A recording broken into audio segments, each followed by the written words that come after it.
Mesdames et messieurs, bonjour, bienvenue au Salon national de la femme. Bonjour, David Bernard, ça va bien? Ça va bien, Isabelle Junot, merci. David, c'est une belle expérience pour toi aujourd'hui de donner une conférence devant un public comme ça qui venait se gâter. Oui, c'est toute une expérience en fait parce que, comme je l'ai dit au début de la présentation, c'est un double défi pour moi. De un, parce que j'ai 30 minutes pour parler d'un sujet qui d'habitude, je prends beaucoup plus de temps. Tu sais, ralentir pour réussir, il fallait que j'en parle vite, de un. Et de deux, aussi le fait que ce soit dans un environnement comme celui-là où il y a beaucoup de passages, beaucoup de bruit. C'est vraiment un double défi parce que ça demande un petit travail supplémentaire pour créer une intimité avec le public. Ouais. Parce que j'ai eu la chance d'assister à une de tes conférences dans un centre communautaire de Montréal, super intéressant. Puis je peux te dire que si mon émission existe, parce que tu m'as fait faire l'expérience de ta conférence, que tu donnes un atelier.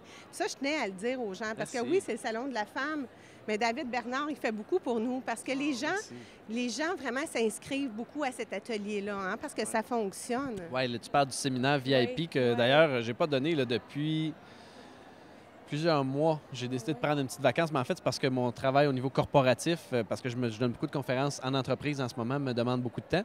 Mais oui, cet atelier-là, c'est un peu le meilleur de ce que j'ai appris dans les 15 dernières années là, comme conférencier. Fait que j'ai essayé de le synthétiser puis d'en faire un format une journée puis vraiment faire vibrer les gens. Puis, en tout cas, ça marche avec toi. Ben oui, parce que nous avions été dîner, puis là, tu nous fais remplir un questionnaire. Et puis moi, ce qui manquait pour être heureuse, c'était mon émission, puis c'est grâce à toi. Et c'est sincère. Non, c'est sincère. C'est sincère.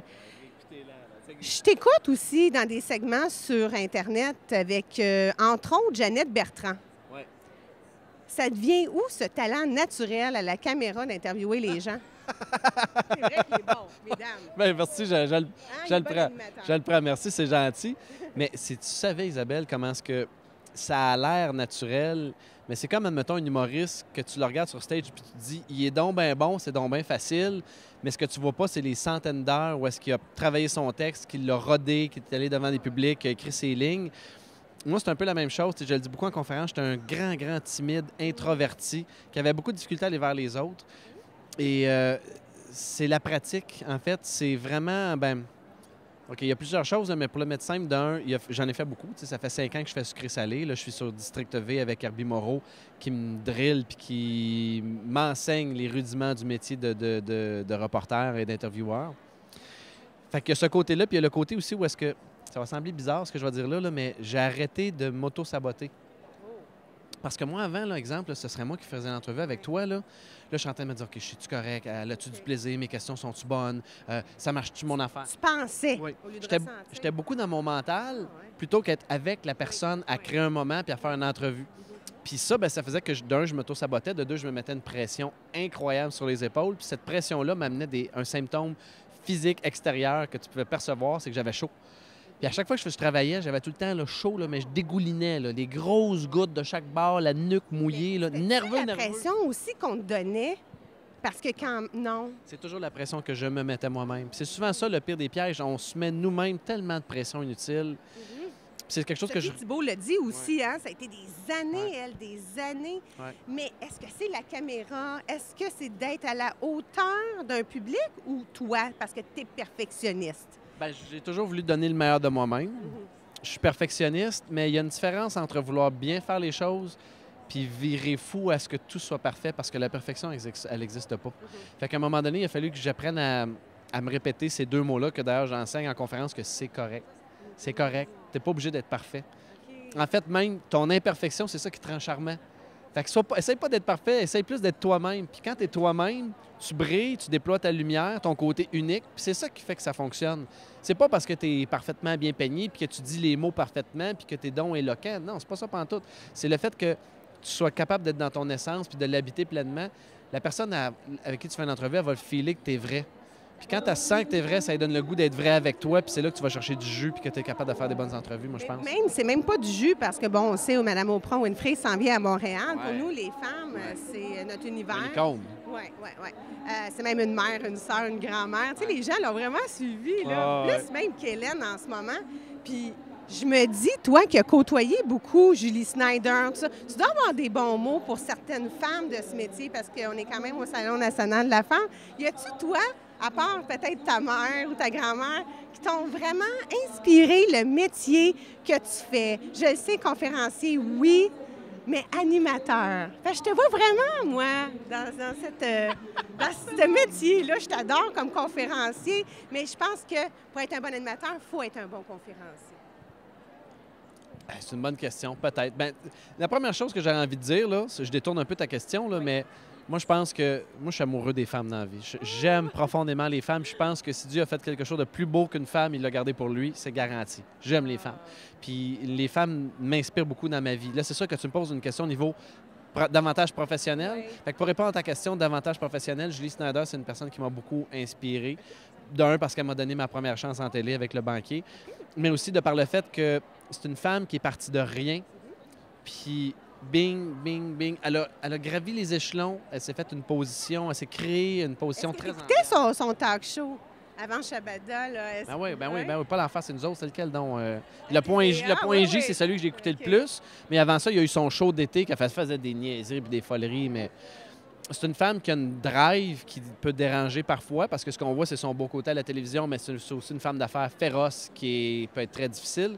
Mais ça ne l'empêche pas d'être où elle est aujourd'hui. Parce que pour toi, c'est un peu ta Oprah Winfrey, dans le fond, celle qui t'a enseigné façon. Une école des communications. Dis-moi, aux États-Unis aussi, il y a beaucoup de brouhaha au niveau des talk shows. Qu'en penses-tu? Tu trouves-tu qu'ils exagèrent? Ou nous, ici, il nous manque un peu d'expérience à ce niveau-là, d'émissions de fin de soirée, d'événements? Moi, je pense que c'est un peu des deux. Mais c'est sûr que tu arrives aux États-Unis, tu as tellement plus de public. Tu as 30 millions de personnes aux États-Unis, puis on est 9 ici au Canada, au Québec. Je veux dire, c'est pas la même chose. Oui. Je pense qu'il y en a peut-être un peu trop aux États-Unis, puis qu'ils font trop de brouhaha. Puis il n'y en a pas assez au Québec.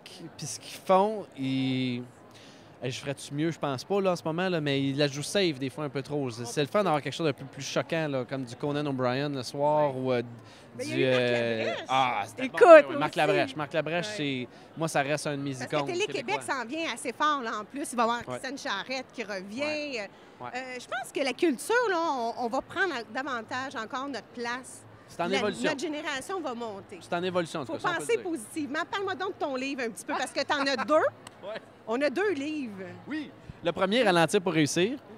Que je pourrais t'en parler longtemps ou brièvement. Mettons, pour le faire brièvement, le contexte, c'est que moi, je suis un coach qui écrit beaucoup pour s'auto-coacher, puis pour arriver où je veux. Fait que le premier, Ralentir pour réussir, je l'ai écrit à l'époque parce que je voulais avoir une carrière de la crédibilité et de l'abondance.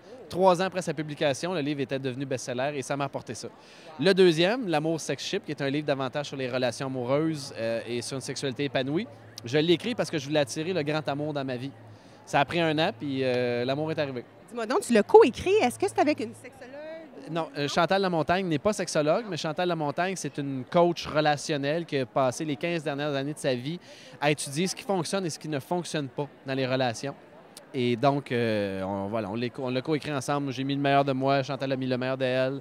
Ça a été tout un défi, comme des fois peut l'être les relations hommes-femmes. Ça a été un défi, mais on est arrivé à un beau consensus. Je comprends. Ton agente me disait tantôt, Mme Gagnon, que c'était un best-seller aussi, le deuxième. Félicitations. Le deuxième est devenu best-seller en C'est moins très d'un grand. mois. Un moins 30 d'un jours. mois? 30 jours était best-seller, oui. Puis ton public là, te suit, mais dis-moi, c'est quoi ta recette?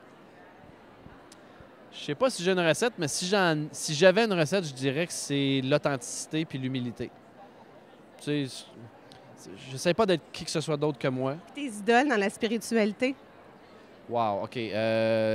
Deepak Chopra, Dan Millman, Neil Donald Walsh, Robin Sharma, évidemment le Dalai Lama pour son œuvre et tout ce qu'il a pu réaliser dans sa vie.